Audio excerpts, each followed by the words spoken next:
গাজায় গণহত্যা এবং পশ্চিম তীরে অবৈধ স্থাপনা তৈরির জেরে ইসরায়েলের বিরুদ্ধে কঠোর হচ্ছে বিভিন্ন দেশ। দীর্ঘ 2 বছরের বেশি সময় ধরে গাজায় ভয়াবহ হামলা চালিয়ে যাচ্ছে ইসরায়েল বাহিনী। এতে গাজা উপত্যকা জুড়ে দেখা দিয়েছে ভয়াবহ দুর্ভিক্ষ। নিহত হয়েছে 65,000-এর বেশি নিরীহ মানুষ। গাজা সংকট সমাধানে সরব হয়েছে যুক্তরাজ্য, ফ্রান্স, অস্ট্রেলিয়া, কানাডা, পর্তুগাল। দেশগুলো সম্প্রতি ফিলিস্তিনকে স্বাধীন রাষ্ট্র হিসেবে স্বীকৃতি দিয়েছে। তবে ইসরায়েলের মিত্রদেশ যুক্তরাষ্ট্র এখনও তেল আবিবকে সর্বাত্মক সহযোগিতা করে যাচ্ছে। এদিকে গাজা ও পশ্চিম তীরে প্রতিদিন লাখো ফিলিস্তিনির ফোন কলের তথ্য সংগ্রহ করায় ইসরায়েলের বিরুদ্ধে কঠোর পদক্ষেপ নিয়েছে প্রযুক্তি প্রতিষ্ঠান মাইক্রোসফট। নীল মজাদার গোলমার্ক পপস, কুরমুরে বাইটে ফুরফুরে লাইফ।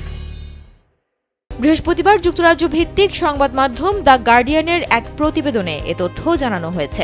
অবৈধভাবে ইসরায়েল সেনাবাহিনী আজুর ক্লাউড কম্পিউটিং প্ল্যাটফর্মে নজরদারির বিশাল ডেটা সংরক্ষণের দায়ে মাইক্রোসফট ইসরায়েলের জন্য প্রযুক্তি ব্যবহারের অনুমতি বাতিল করেছে। এর প্রযুক্তি ব্যবহার করে তারা গাজা ও পশ্চিম তীরে প্রতিদিন লাখো ফিলিস্তিনির ফোন কলের তথ্য সংগ্রহ করত। আজুরের বিশাল তথ্য সংরক্ষণ ও কম্পিউটিং সুবিধা ব্যবহার করে ব্যাপকভাবে নতুন নজরদারি ব্যবস্থা তৈরি করেছে ইসরায়েল সেনাবাহিনীর অভিজাত গোয়েন্দা সংস্থা ইউনিট 8200। এ ব্যবস্থার মাধ্যমে দেশটির কর্মকর্তারা ফিলিস্তিনের পুরো জনগোষ্ঠীর মুঠোফোন কলের তথ্য সংগ্রহ করত এবং পরবর্তীতে এগুলো তারা বিশ্লেষণ করত।